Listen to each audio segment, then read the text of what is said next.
Okay, let's wait for a few more minutes, everyone. Meanwhile, let me know in the live chat which kind of hacker you want to become. White hat, black hat, green hat, gray hat, blue hat, green hat, red hat.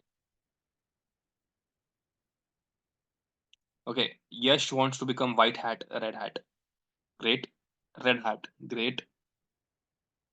Cool. So basically, it means that all of you want to become some kind of hacker. Okay. Now, it doesn't matter ki if you want to become a red hat hacker, then you need to learn something else. You want to become black hat hacker, you want to learn something else. If you want to become a gray hat hacker, you need to learn something else. No.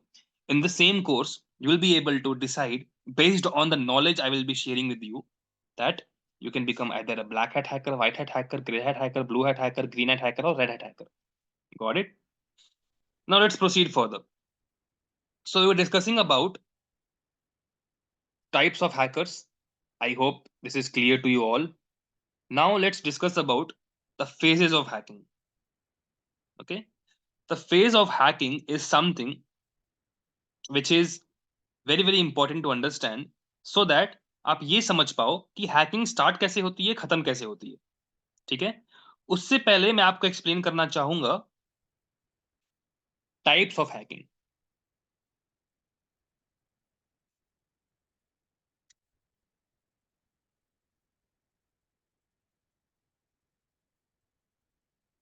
पहला, hacking the network.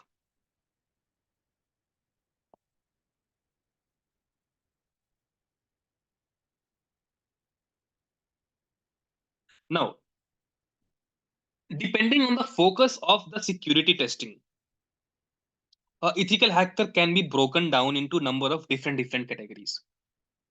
तो एक ethical hacker को हम differentiate कर सकते हैं based on the activity they do.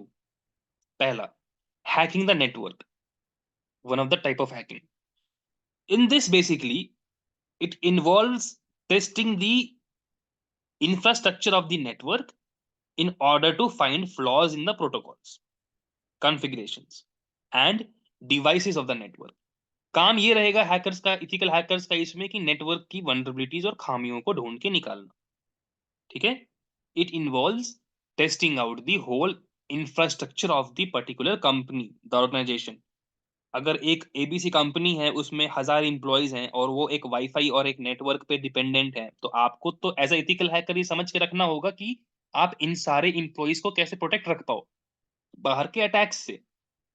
ये अब तक का रिकॉर्ड है कि हर एक सेकेंड कुछ ना कुछ एक अटैक होता है एक कंपनी पे जो कि उनके एम्प्लॉयज को टारगेट करती है.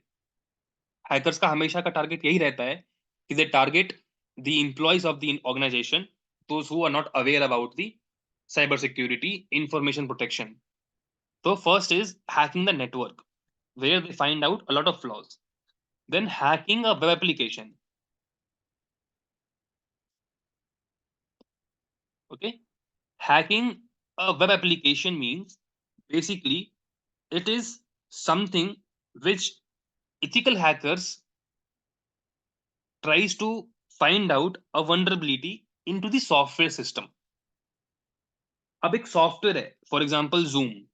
अब उसमें जो खामियां या वनरेबिलिटीज निकालनी हो कभी, तो it will be categorised into web application hacking. Okay, like SQL injection, XSS weakness, CSRF, and so on. Just a minute.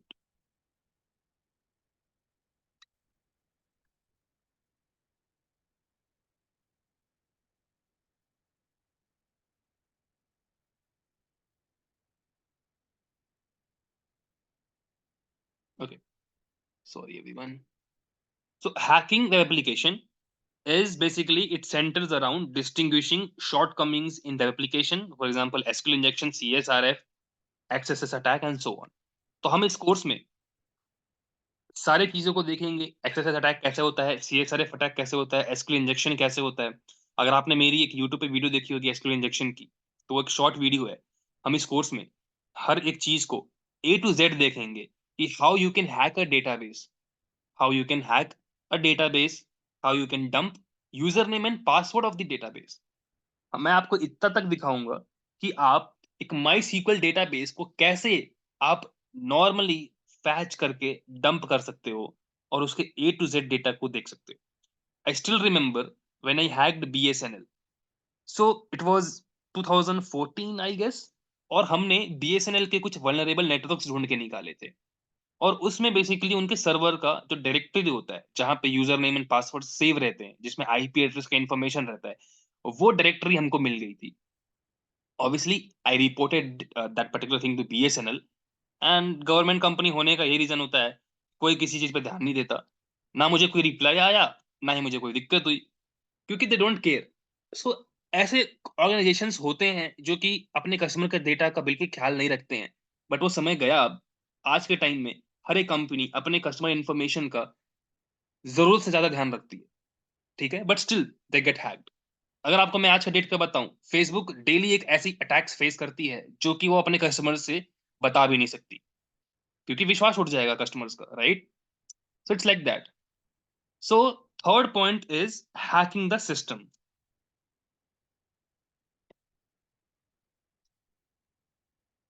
Now, in this, the hackers, ethical hackers, they targets working frameworks and programming to find the security defects that could be taken advantage of. अब basically hackers, ethical hackers इसमें system की खामियों को ढूंढ के निकालते हैं ताकि उसको कोई और एक्सप्लॉइट ना कर पाए. प्रोग्रामिंग इश्यूज, फ्रेमवर्क इश्यूज, ठीक है, इन डिफेक्ट्स को रिजॉल्व करना होगा सिस्टम हैकिंग में. हमारा एक मॉड्यूल है सिस्टम हैकिंग, जिसमें कि हम मेटा एक्सप्लॉइट और ऐसे बहुत सारे टूल्स के हेल्प से सिस्टम को हैक करेंगे. सिस्टम में आएगा विंडोज, आएगा एंड्रॉयड, आएगा आईओएस, आएगा लिनक्स, आएगा विंडोज सर्वर की बात आएगी. तो ये सारे सिस्टम होंगे. विंडोज सर्वर में हमारा नेटवर्क का पूरा आ जाएगा कॉन्सेप्ट कि एक विंडोज सर्वर कैसे हैक किया जाता है. तो ये सारी कॉन्सेप्ट हम समझेंगे हैकिंग द सिस्टम में. Fourth, social designing. Social engineering में कंफ्यूज मत हो जाना आप.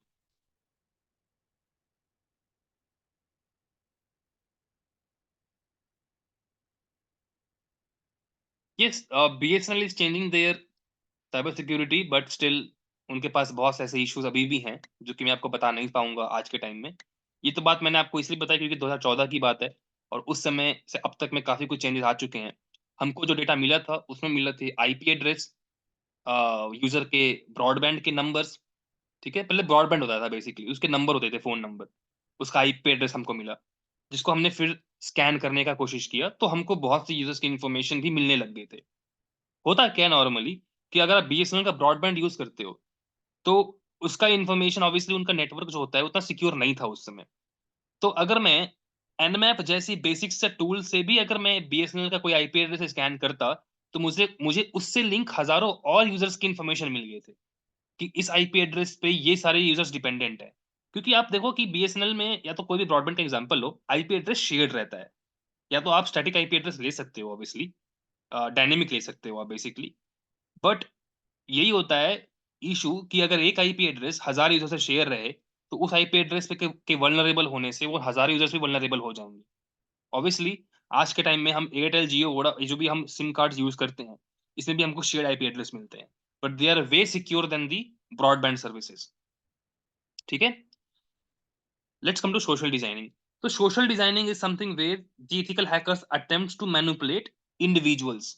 सोशल इंजीनियरिंग से कंपेयर कर सकते हो आप basically. It's art of manipulating the user. ठीक है, मैंने मैंने मान लो यश को अपना दोस्त बना लिया और यश को मैंने ये समझा दिया कि भाई देखो, मेरे पे आप विश्वास कर सकते हो, मैं आपका बहुत अच्छा दोस्त हूँ. 3-4 महीने गुजर गए. 5वें महीने में मैंने मौका देख के यश के इंफॉर्मेशन को गैदर कर लिया. यश को मैंने एक लिंक भेज दिया, यश ने उस पर क्लिक कर दिया और यश की इंफॉर्मेशन मेरे पास आ गई. उसने क्लिक क्यों किया? अगर मैं उसको अनजाना अनजान बन के उसको मैं कुछ भेजूं तो वो खुद सोचेगा 10 10 मिनट कि ये क्या है, क्यों कोई मेरे को लिंक भेज रहा है, वो नहीं करेगा क्लिक. अगर वही चीज उसको मैं भेजूं, अगर अगर अभी, तो उसको तो मेरे पे भरोसा है. ठीक है, अगर वो मेरा दोस्त है तो ऑब्वियसली भरोसा होगा, मैं उसका टीचर हूं तो उसको भरोसा होगा. तो इस तरीके से सोशल डिजाइनिंग जो है काम करता है. It's an art of manipulating individuals into revealing confidential information और performing actions that could compromise security. It's like a human element to test. एक इंसान कैसे आप पे भरोसा कर लेता है, और उस इंफॉर्मेशन के हेल्प से how a hacker can manipulate the information. For example, आज के टाइम में ये बहुत कॉमन है कि कंपनीज के एम्प्लॉइज को टारगेट किया जाता है हैकर्स के थ्रू। ठीक है, example of Google, Facebook, Meta, Adani, Adani one, Paytm, वो रेजर पे, जितने भी कंपनीज हैं, ये अगर सेम कैटेगरी में आती हैं तो उनका एक बहुत ही, मैं तो कहना नहीं चाहूंगा ये टॉपिक, बट नॉर्मली वो कॉम्पिटिशंस जो करते हैं, जो कॉम्पिटिटर्स जो रहते हैं, वो अपने सामने वाले कॉम्पिटिटर की इंफॉर्मेशन हमेशा हमेशा सीक्रेट तरीके से निकालने की कोशिश करते हैं। और वही कंपनीज होती हैं जो कि अपने हैकर्स को सामने वाली कंपनीज के एम्प्लॉइज को हैक करने के लिए बढ़ावा देते हैं। तो मान लो कि मेरा ये टास्क है कि यश एबीसी कंपनी में काम कर रहा है, उसके नेक्स्ट ईयर के financial projections, financials, planning, products launch, products की टेक्नोलॉजी को हम समझना चाहते हैं, जिस कंपनी ने मुझे प्रोजेक्ट दिया। अब मेरा काम ये रहेगा कि मैं उस कंपनी के उस एम्प्लॉय को हैक करके उसकी इंफॉर्मेशन निकलवा के अपने इस क्लाइंट को ट्रांसफर करूं। ठीक है, ये बहुत ही कॉमन है, आपको शायद नहीं पता होगा लेकिन ये बहुत कॉमन है। कॉम्पिटिटर्स हमेशा ऐसा काम करते रहते हैं कि वो एम्प्लॉयज को टारगेट करेंगे, उस एम्प्लॉय के पर्सनल इंफॉर्मेशंस निकालेंगे।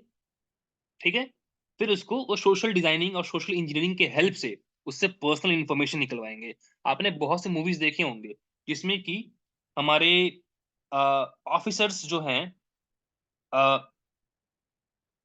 बेसिकली हनी पॉट्स के शिकार हो जाते हैं। मतलब इसमें क्या होता है कि उनको फंसाया जाता है दोस्ती करके, चाहे वो लड़कियों के थ्रू हो, चाहे वो दोस्तों के थ्रू हो, चाहे वो पैसा दे के हो। उसके बाद उनका ट्रस्ट गैदर करने के बाद वो उस अटैक को अंजाम देते हैं। तो social designing is an attempt to manipulate individuals into revealing confidential information or performing action that could compromise the security, putting the human element to the test. Got it? That is social designing. Fifth, hacking into, sorry,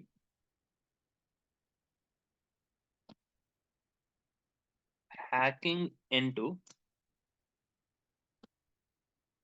wireless networks.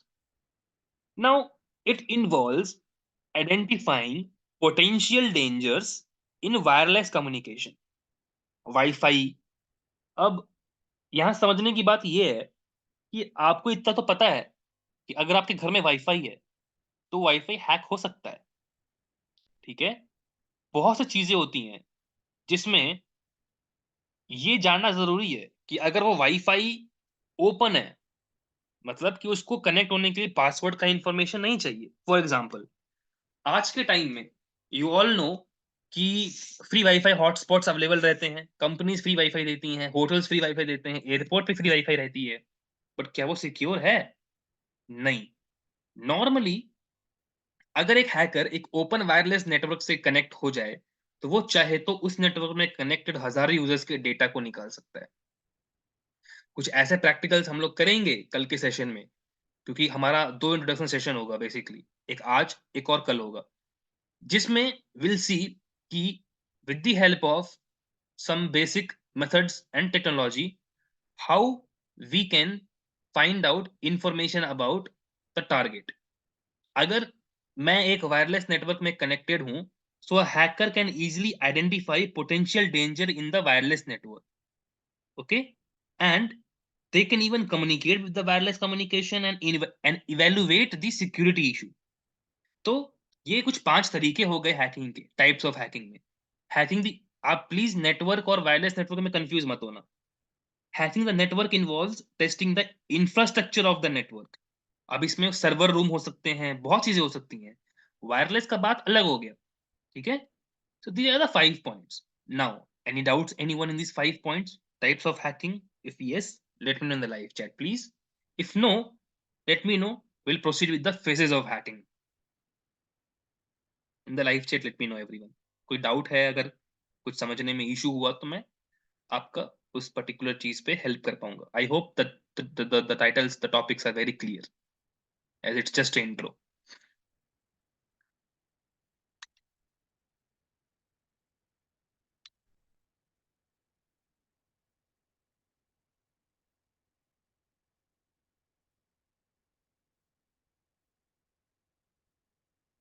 Okay, phases of hacking. First, let's start with first one, which is preparation and planning. Now, ethical hacking typically involves different key phrases. ठीक है, जो कि हमको समझना important है. Preparation and planning, first phase. तो एक hacker कभी भी प्लान तो बनाता ही बनाता है और प्रिपेयर भी करता है अपने आप को with all the available methodologies and the technology जो भी उसके पास है. Okay, so first is preparation and planning, where they characterize the extent of the test. कि बेसिकली इस पर्टिकुलर एक्टिविटी से हम कहां तक जा सकते हैं, क्या क्या मिल सकता है. कोई भी हैकर ऐसा रिस्क नहीं लेगा जिससे उसको कुछ ना मिल रहा हो. Okay, a hacker will never do something if they are not getting anything in return. So ethical hacker always knows these things. They always make sure they know about the preparation and planning phase because it gives the fundamental authorization. Okay. Second, reconnaissance.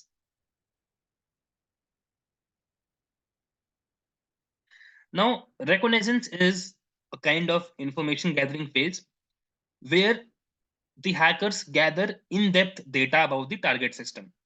उसका IP address, उसका port number, उसके software information, उसके version information, उसके version outdate है कि नहीं है, update है कि नहीं है, पोर्ट नंबर ओपन क्यों है, क्लोज क्यों है, ये सारे इन्फॉर्मेशन जो है रिकॉग्निजेंस में हम पता लगाते हैं. ठीक है, so gathering in depth data about the target system including information about its network, about its IP address and the potential security holes. Third, scanning. In this particular phase, the hackers scan the target system using a variety of tools. तो इसमें काम ये हुआ कि security system को scan करना, target को scan करना, जो आईपी एड्रेस रिकॉग्निजेंस से मिला उस आईपी एड्रेस को स्कैन करना, जो पोर्ट नंबर रिकॉग्निजेंस से मिला उसको यहाँ स्कैन करना.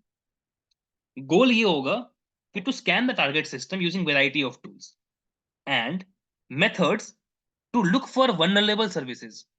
मतलब वो खामियां निकालनी है हमको उस आईपी एड्रेस से, उस पोर्ट नंबर से, ओपन सर्विसेज के बारे में पता लगाना है ताकि उसको आगे यूज करके हम लोग एंट्री ले पाए, मतलब कि गेनिंग एक्सेस. तो इसको या तो आप गेनिंग एक्सेस कह सकते हो या तो obtaining entry. Reconnaissance is, it is very simple to gather in depth information. जितना हिडन इंफॉर्मेशन होगा टारगेट सिस्टम के बारे में वो रेकोनेजेंस में ढूंढ के निकालते हैं. लाइक नेटवर्क कैसे काम कर रहा है, नेटवर्क का स्ट्रक्चर क्या है, नेटवर्क का मैप क्या है, कितने आईपी एड्रेस के सिस्टम कनेक्टेड हैं इस नेटवर्क में, क्या क्या सिक्योरिटी इश्यूज हैं, क्या क्या वनरेबिलिटी हो सकती हैं, सॉफ्टवेयर आउटडेटेड है कि नहीं है, सॉफ्टवेयर अपडेटेड है कि नहीं है. ठीक है, मेरे पास शायद अभी एनमैप नहीं होगा. मैं आपको प्रैक्टिकल्स में दिखाऊंगा कि कैसे रिकॉग्निजेंस किया जाता है, कैसे इंफॉर्मेशन गैदर किया जाता है. I hope Keshav it's clear to you now कि रिकॉग्निजेंस क्या होता है.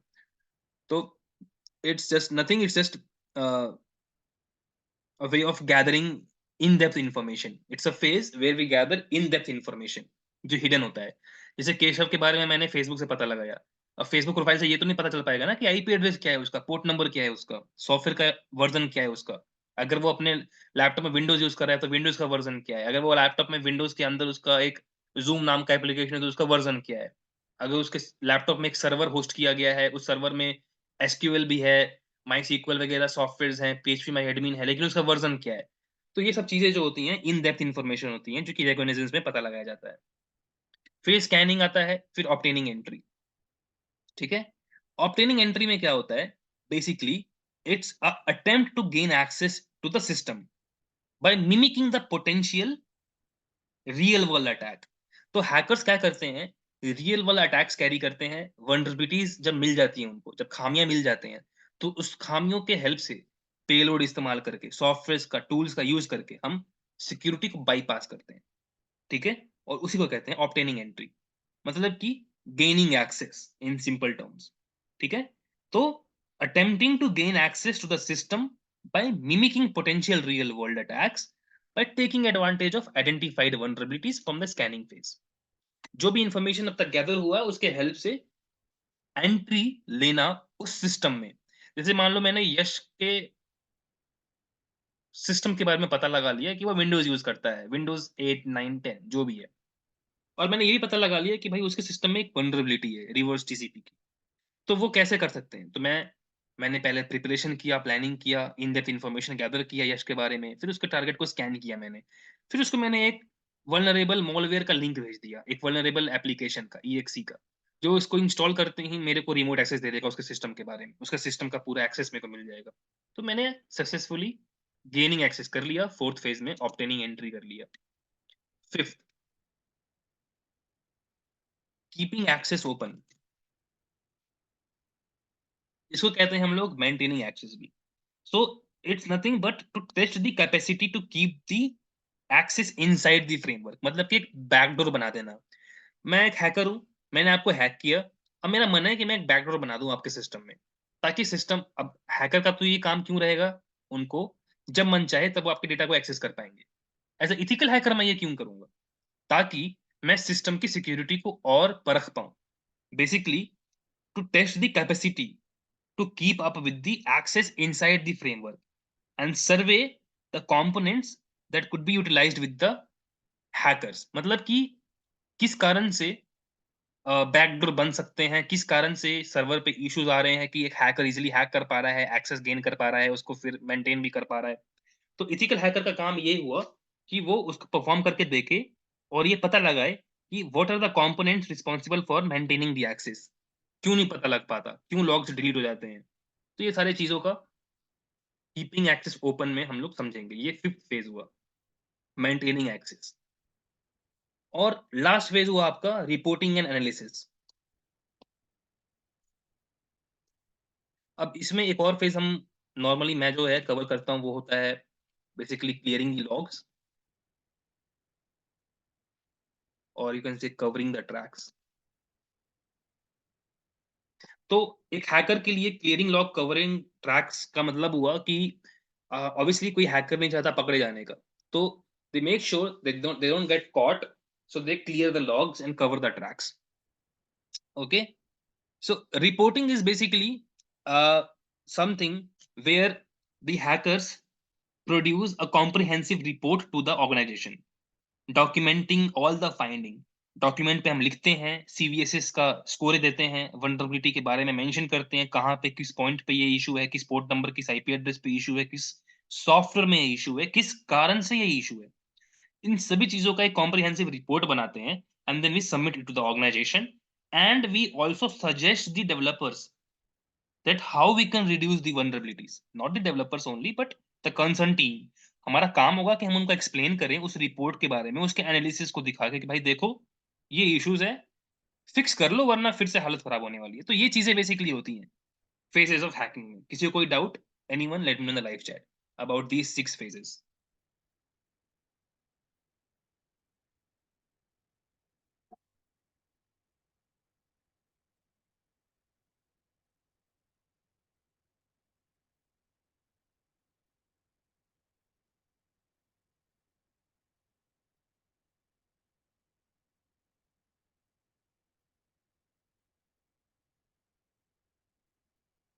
यस,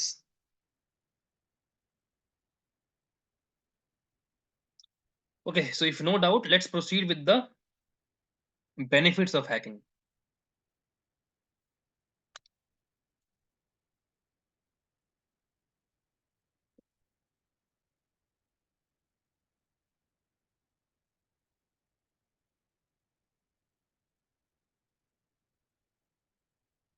तो everyone, ethical hacking is very important. अब तक तो आप ये समझ गए होंगे।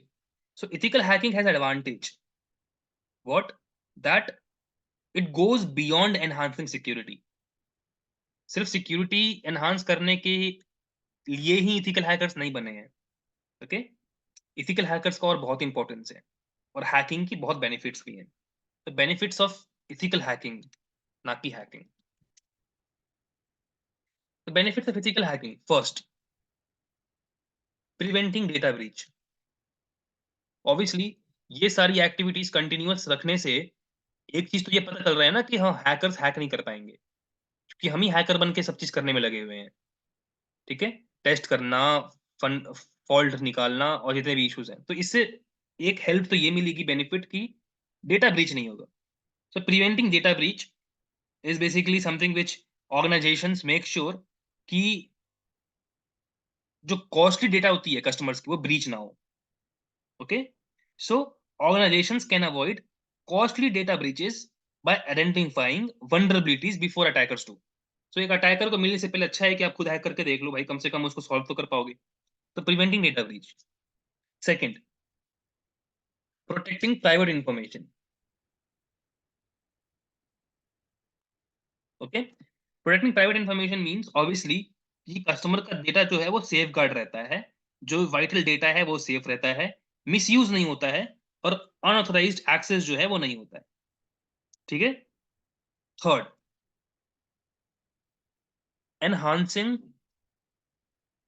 द सिस्टम रेजिस्टेंस, और you can say resilience.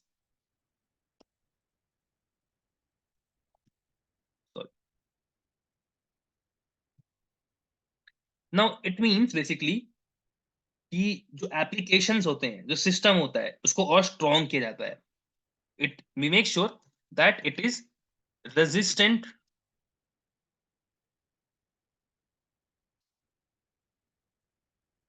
To attacks.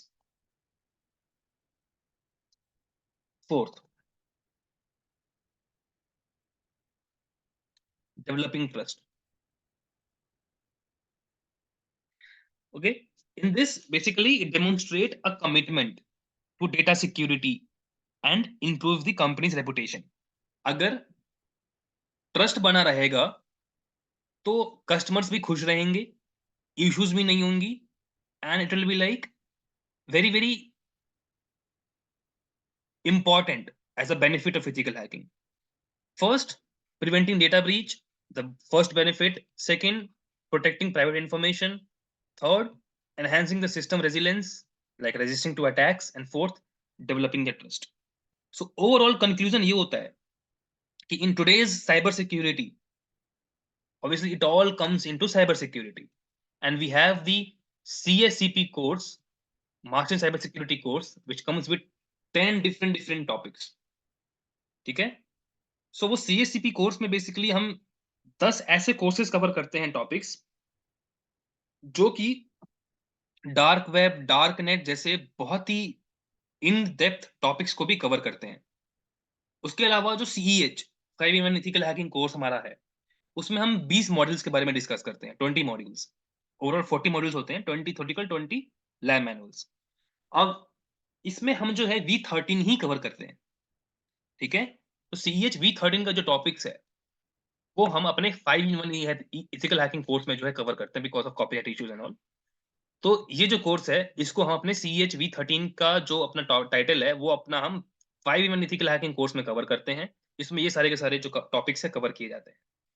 CSCP में हल्का अलग ये होगा कि बेसिकली आप 10 और ऐसे कोर्सेज करोगे जिसमें कि मैं आपको बग बाउंटी सिखाऊंगा अलग से, आपको मैं पेनिट्रेशन टेस्टिंग सिखाऊंगा, VAPT सिखाऊंगा, फिर आपको बग बाउंटी के अलावा जो अपना डार्क वेब, डार्क नेट का हो गया कॉन्सेप्ट वो सिखाऊंगा, एंड्रॉइड हैकिंग सिखाऊंगा, पाइथन स्क्रिप्ट्स कैसे लिखते हैं वो कोडिंग सिखाऊंगा, और आपको फ्रंट एंड बैक एंड जो प्रोग्रामिंग स्क्रिप्ट्स होती हैं वो सिखाऊंगा। तो ऐसे गिन चुन के 9-10 कोर्सेज हमारे पास CACP में हैं, जो कि अलग से क्लासेस होंगे उसके। और ये जो आपको मैंने आज इंट्रो दिया वो बेसिकली CACP और 5-in-1 ई हैकिंग का जो कॉन्सेप्ट होता है वो मैंने कॉन्सेप्ट समझा दिया आपको। अब दोनों कोर्स जो है इसी कॉन्सेप्ट के बेसिस पे आगे बढ़ते रहेंगे। डेली हमारा सेशन जो है यूं ही चलता रहेगा। एक सेशन होगा हमारा दोपहर को, जो कि 5-in-1 इथिकल हैकिंग CEH का चलेगा। एक सेशन होगा हमारा लेट इवनिंग को, जो कि CSCP का चलेगा। आप में से जिन लोगों ने CSCP में अभी तक एनरोल नहीं किया है, वो चाहे तो CSCP में एनरोल कर सकते हैं। ठीक है। 2499 का वो कोर्स है, जिसमें आप ऑफर के लिए अभी बेसिकली 2499 है, ऐसे वो है 10,000 का कोर्स, वो आप एनरोल कर सकते हो। उसमें आप इथिकल हैकिंग के अलावा 9 और चीजें सीखोगे। बग बाउंटी से पैसे कैसे कमाएं, ठीक है। वीएपीटी कैसे बने, एक ओएससीपी ऑफेंसिव डिफेंसिव हैकर कैसे बने, तो उसमें बहुत से ऐसी चीजें होती हैं, ठीक है। तो ये हो गया आपका benefits of ethical hacking. Conclusion में मैं यही कहना चाहूंगा कि आज के साइबर सिक्योरिटी के जमाने में इथिकल हैकिंग बहुत एसेंशियल प्रैक्टिस है, that provides a proactive approach to safeguard digital assets, ठीक है। And system ethical hacker assist business. Business तभी चल पाएगी जब इथिकल हैकर्स साथ में हो। तो आप ये मत समझना कि इथिकल हैकिंग बहुत नैरो है, क्या ही रिक्वायरमेंट है उसका इंडिया में, इंडिया के बाहर। रिक्वायरमेंट तो सर ऐसा है कि आप अगर एक बार इथिकल हैकिंग सीख लो, तो आपको हाईएस्ट पेइंग जॉब में जाने से कोई नहीं रोक सकता, फ्रीलांसिंग करने से कोई नहीं रोक सकता, बग बाउंटी करने से कोई नहीं रोक सकता, क्योंकि आने वाले समय में लोग ज्यादा से ज्यादा इंटरनेट यूज करेंगे, ज्यादा से ज्यादा एक्टिविटीज होने वाली हैं ऑनलाइन इंटरनेट पे। जितना ज्यादा लोग इंटरनेट यूज करेंगे, उतना ज्यादा डेटा जो होगा इंटरनेट पे ट्रैवल करेगा, ठीक है। और उसके लिए जितना ज्यादा इथिकल हैकर्स हो पाए, उतने ज्यादा इथिकल हैकर्स के रिक्वायरमेंट भी आएंगे। तो यही है कंक्लूजन इस पर्टिकुलर सेशन का। इथिकल हैकर्स के बारे में एक कोशिश बताना चाहूंगा मैं। They play more than just a vulnerability assessment role. सिर्फ उनका काम ये नहीं है कि बग ढूंढ के निकालना, रिपोर्ट करना, ठीक है। उनका ये भी काम है कि वो सिस्टम को एग्जामिन करें, खामियों को ढूंढ के निकालें, discovery of flaws, issues in the framework and the formulation of practical recommendation. मतलब इनके बिना डेवलपर्स भी भाई कुछ नहीं कर सकते। अगर डेवलपर ने कोई सॉफ्टवेयर लॉन्च किया, इथिकल हैकर के परमिशन के बिना वो पब्लिकली लॉन्च नहीं हो सकता, जब तक उस पर इथिकल हैकर अपना अप्रूवल ना दे कि भाई देखो सेफ है, अब लॉन्च कर दो जो करना है।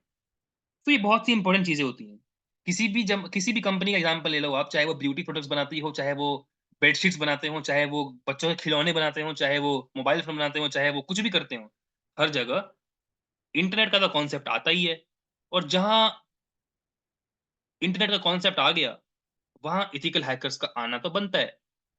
So that is it for the intro session everyone, for the 5-in-1 ethical hacking and CSCP course. अब इसी तरीके से हम डेली 1 बजे से लेके 3 बजे तक सेशंस करने वाले हैं। आज का सेशन थोड़ा जल्दी खत्म हो रहा है बिकॉज ऑफ द इंट्रो। इसके अलावा जो हम डेली के सेशंस करेंगे, 2 घंटे करेंगे, 1 से 2 घंटे, वही शाम को आपका 7 से 8 से 9 CACP के सेशंस करेंगे, जो कि डेली चलेंगे। हर एक सेशन के बाद रिकॉर्डिंग आपको अवेलेबल होगा, जो कि गूगल ड्राइव के एक लिंक में शेयर किया जाएगा, जो कि टेलीग्राम चैनल में शेयर किया हुआ है, जिसको मैं ईमेल के थ्रू भी आपको शेयर कर दूंगा, ठीक है। इसके अलावा आप हर एक सेशन में हम आधा घंटा डेडिकेट करेंगे Q&A में, क्वेश्चन एंड आंसर्स, जिसमें आप मेरे से क्वेरीज पूछ सकते हो प्रैक्टिकल रिलेटेड, और मैं आपका रिमोट कंट्रोल के साथ आपको प्रैक्टिकल इशू जो है रिजॉल्व कर पाऊंगा। तो इस तरीके से हम 60 से 70 दिन तक ये क्लासेस कैरी करने वाले हैं, जो कि मार्च के लास्ट महीने तक ये क्लास चलेगा। तो बहुत उम्मीद है मुझे इस पर्टिकुलर बैच से, जो मेरा इस साल का पहला बैच है लाइव। और आई होप कि आप सब भी पैशन के साथ इस जो भी हमारे क्लासेस होंगे डेली पे ज्वाइन करोगे, ठीक है। क्या मैं एक्सपेक्ट कर सकता हूँ कि आप डेली सेशन ज्वाइन करोगे? Anyone? How many of you want to join the sessions on daily basis?